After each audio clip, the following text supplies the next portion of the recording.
उन्हाळा सुरू होताच ऊसाच्या रसाला मागणी वाढते. हा ऊसाचा रस शरीरासाठी फायदेकारक असून योग्य प्रमाणात पिण्याचा सल्ला आहार तज्ज्ञांनी दिला आहे. उन्हाळ्याच्या दिवसात बाजारात ऊसाचा रस मोठ्या प्रमाणात दिसून येतो. गरमीच्या वातावरणात हा रस रिफ्रेशिंग वाटतो. प्रत्येक वयोगटातील लोक ऊसाचा रस आवडीनं पितात. ऊसाचा रस प्यायल्यानं शरीराला बरेच फायदे मिळतात. त्यामुळे पचनक्रिया चांगली राहते आणि गॅस ॲसिडिटीची समस्याही उद्भवत नाही. ऊसाचा रस प्यायल्यानं एनर्जी लेवल चांगली राहण्यासही मदत होते. ऊसाचा रस रिकाम्या पोटी प्यायल्यानं शरीराला बरेच फायदे मिळतात. उन्हाळ्याच्या दिवसात ऊसाचा रस प्यायल्यानं शरीर पूर्ण दिवस हायड्रेट राहतं. ऊसाच्या रसात व्हिटॅमिन सी, आयर्न, कॅल्शियम यासारखी पोषक तत्व असतात. ही पोषक तत्व इम्युनिटी स्ट्रॉंग ठेवण्यासही सहाय्यक ठरतात. म्हणून ऊसाचा रस योग्य प्रमाणात पिण्याचा सल्ला दिला जातो.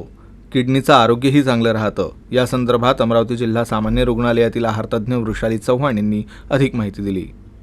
ऊसामध्ये भरपूर प्रमाणात अँटीऑक्सिडंट, व्हिटॅमिन सी आणि कॅल्शियम असतं.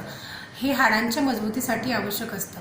त्याचप्रमाणे ऊसाचा रस हा कावीळच्या पेशंटकरिता, गर्भवती स्त्रियांकरिता आणि कॅन्सरशी झुंज देणाऱ्या रुग्णांकरिता अत्यंत लाभदायक आहे.